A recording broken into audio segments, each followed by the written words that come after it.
1975, Austin Powers and Forza. Welcome back, guys, to Chuck Nasty on Fantasy Football. Today's episode, we're going over the fantasy impact and offseason changes of the AFC North. So we'll be covering the Baltimore Ravens, Pittsburgh Steelers, Cleveland Browns, and Cincinnati Bengals. We're going to start off with the Baltimore Ravens. If you looked at the way that their team was constructed last year, it changed pretty drastically midway through the year. So under Greg Roman, we're not sure. Are they going to throw more? I'm guessing they're going to. But in 7 starts with Lamar Jackson last year, they had 341 rushes and 188 passes in 7 games. That is a 35.5% pass rate versus the 60% pass rate they had when Joe Flacco was a quarterback there. Now, don't hold it against me, but I'm a Denver Broncos fan. I have been for a long time. I'm kind of interested to see what Joe Flacco does to the Denver Broncos offense this year. I'm hoping and crossing my fingers that we have somewhat of a competent quarterback that can at least lead us to go 500 this year. That's really where I'm setting the bar. But as it relates to the Baltimore Ravens, in Greg Roman's offense, they're probably going to be closer to a 40% pass range split as opposed to the 65-35 with Lamar in the last 7 games of the year. That just seems like it's too aggressive for me. But you look at the players that are impacted that are going to impact your fantasy roster, and Mark Ingram was traded from the New Orleans Saints over to the Baltimore Ravens this year. He's the lead back there. They paid him a good chunk of money, and I don't really have any concerns or doubts about his ability to play as a 3-down back. He's never had the opportunity to have a workload all to himself, but if you put him as the lead back with the same workload that he had, he would have roughly 280 carries this year. Pretty good volume. He just has to perform. They've got a good offensive line, and I don't really see any problems with him scoring, getting goal line opportunities there. You have a couple other guys like Gus Edwards, who had 17.5 carries per game with Lamar at quarterback last year. Kenneth Dixon just got injured in the last preseason game. And you have Justice Hill, a rookie there, that's trying to earn like a 3rd down or a scat back kind of role. So the backfield's a little bit crowded behind Ingram, but I really feel like he would be a safe play in the 4th round. Don't have any hesitation drafting him. As far as the receiving core goes, this is kind of where it gets interesting. I mean, I'm not really drafting any of these receivers, primarily because they don't have any. But in addition, I really need Lamar Jackson to prove that he can throw the ball competently in the NFL before I start drafting any of his wide receivers. They lost Michael Crabtree. Michael Crabtree. They cut him, so he's no longer in that offense. He signed with the Arizona Cardinals. They lost John Brown, who is in Buffalo with the Bills now. They lost Mike Wallace. The wide receiver targets that they have there are second-year rookie tight end Mark Andrews, Hollywood Brown, and Willie Snead. It's just not very appealing to me. I'm not drafting any of these guys unless it's something like a dynasty league where you have Mark Andrews or Hollywood Brown, and you're looking for future upside. But Lamar Jackson really needs to prove that he's a competent passer before I start drafting any of those guys. Moving on to the Pittsburgh Steelers. There have been some talk about James Conner saying that they would spread the touches out a little bit more. Historically, the Steelers have always given one running back the majority of the work. They've factored in a couple of guys, sometimes on pass down work or just as a change of pace when one of the guys needs, a breather. But I'm not sure that they're going to do the same thing this year. I think that they're going to be pretty consistent with what they've done. They did draft Benny Snell, and they also have Jalen Samuels, who proved that he could handle the workload as well. But if you're in a PPR league, a guy to look out for would be Jalen Samuels, kind of in that 11th round or later. If James Conner goes down, you have an immediate plug-and-play RB1, but you might have standalone value in his ability to catch passes. The beat writers in Pittsburgh have talked about how silky smooth his hands are and have been praising his receiving ability as well. So there's really no hesitation in drafting James Conner at all. But if you don't get Conner for whatever reason and you're looking for an upside guy in case Conner goes down, Jalen Samuels is your guy. As far as the passing game goes, this is where it gets really interesting. So the Steelers threw more than any other team in the NFL last year, 685 times approximately. They also lost arguably the number one wide receiver in the NFL, in Antonio Brown. He doesn't exactly get an upgrade by going to Oakland. The Steelers would have been a much better fit for him and his fantasy reasons, as far as I'm concerned. But what we're really looking at here is the vacated targets of Antonio Brown, which is over 150 vacated targets, and trying to figure out who's going to fill that number 2 passing role. So you have 2 guys that are vying for the spot right now. You have James Washington and Dante Moncrief. Dante Moncrief has proved in the past that he has the athletic ability. He can run the routes. He just hasn't stayed healthy when he starts to really pop off. But this year in the preseason, all the beat writers have been talking about how he's been consistently running with the ones. He's got all of the natural ability that he needs. He just needs the workload, and it seems like he's going to win that spot. Currently, he's the number 48 wide receiver off the board in the 13th round. This is one of those offenses that is more pass heavy than most teams, and he could have wide receiver 2 upside in PPR formats if him and Roethlisberger end up developing a very solid rapport early on. So I'm drafting a lot of Moncrief in the 12th, 13th round as an upside guy. Really like him a lot, and could definitely see him finishing in the 700 to 800 yard, 5 to 6 touchdown range. That wouldn't be bad at all. An upside wide receiver 3 with potential maybe wide receiver 2, depending on how everything goes. I'm all over that. In addition, they have Vance McDonald, who I feel like is going to have a pretty good year this year. He's just had some concerns staying healthy. He's a little bit of an older tight end. They no longer have Jesse James, which frees up more tight end targets for Vance McDonald. It's just really a question on how much can he stay on the field.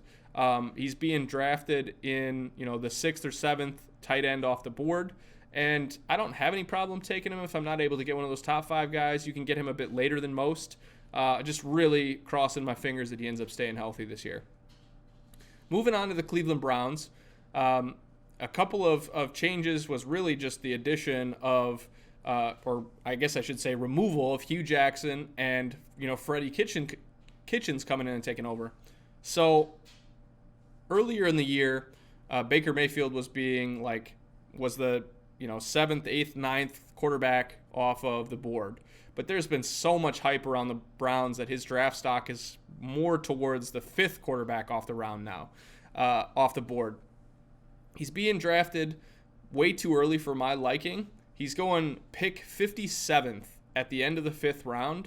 I personally am not going to draft a quarterback until the 8th, 9th, or 10th round. There are too many guys that are, pretty close in the quarterback range that I'm okay with having in the 9th or 10th round, as opposed to reaching on somebody like Baker. But he did average 19 points per game from week 9 on when Freddie Kitchens took over. So there's some upside there. He's got arguably one of the best wide receivers in the National Football League on his roster now, but his draft stock's a little bit too rich for my blood.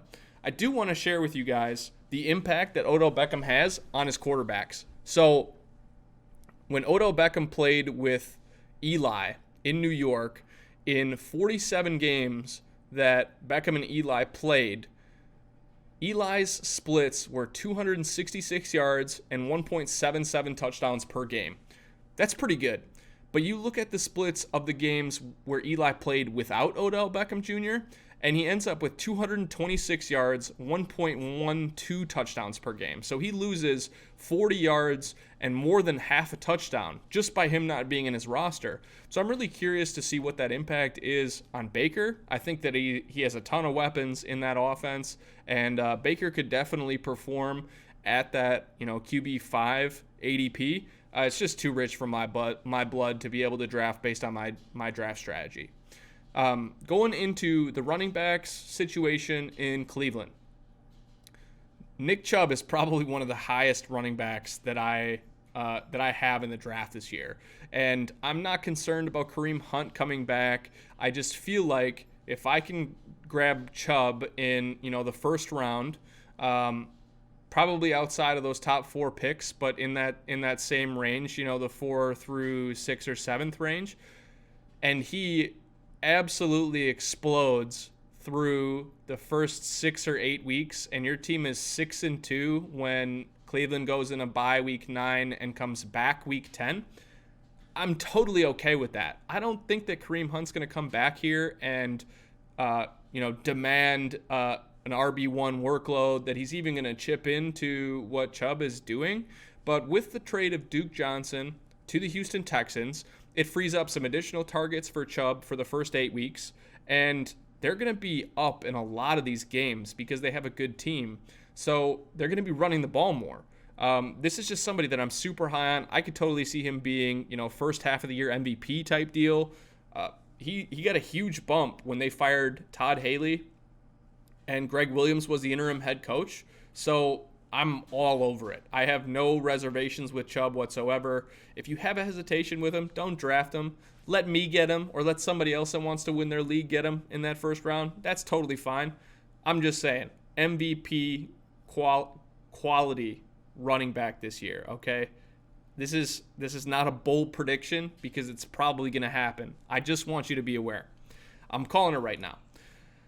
Other teams in this division basically just leaves the Cincinnati Bengals. Now, I don't really want anything to do with the Cincinnati Bengals in fantasy. I don't want the quarterback. The only possible situation that would arise is that Joe Mixon falls to like the 3rd round and I end up grabbing him.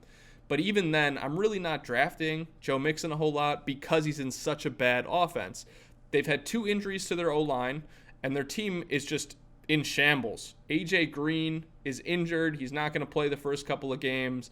They have a tight end that is great when he's healthy, but is super injury prone in Tyler Eifert.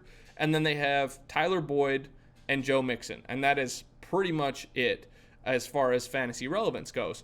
But the most interesting thing is, people say, okay, A.J. Green is injured. I'm going to go draft Tyler Boyd. Well, I looked at the splits of games when Tyler Boyd played with A.J. Green. And when he plays with A.J. Green, he averaged 6.1 catches for 80 yards and 0.56 touchdowns when he plays with A.J. Green on the field. When he's not playing with A.J. Green on the field, he averaged 4.2 catches, 62 yards, and 0.4 touchdowns without Green. So it's an inverse split. Like, people think that Tyler Boyd's going to be a better target because A.J. Green's not on the field. But for whatever reason, Tyler Boyd isn't athletic enough to demand the work himself when he's out there by himself. He just can't handle it. He's not as good without A.J. Green on the field with him. And I don't want any part of that. I don't want any of it. I feel like there have been so many issues with A.J. Green over the past couple years. He tore some ligaments in his ankle. They initially thought it was a sprain. He's missing at least the preseason and probably the first week. But if you look at his track record, over the last 3 years, he has missed 38 games of the last 48 in the last 3 seasons. So, his average draft pick's in the 6th or 7th round, and you're not taking a huge risk by grabbing him there. I'm not confident at this point that he's going to be a healthy component to this offense. I don't even know if he's going to play. It's just really not worth it for me. I'm not drafting him. I'm not saying you don't have to. You can, by all means, go for it. Make sure that you have enough wide receiver depth where you're not actually banking on him to come back week 2 or 3. But I just can't do it. And then you have Andy Dalton, who is pretty much a streaming-only option. He's a top 20 to 25 quarterback matchup based only on who they're playing that week, and it's based on the health of his receivers, which as of right now is not good. So that is all I have for the AFC North. If you guys have any questions or comments on any of the 4 teams that I mentioned in this video, make sure you leave them down below. I'll leave a link to all of my socials if you guys want to connect with me on there as well. And then we are going to be doing the AFC East next with the Patriots, Dolphins, and a couple other teams. We will see you soon. Thanks for tuning in. On our way to Boston to get some clam chowder. Bye-bye.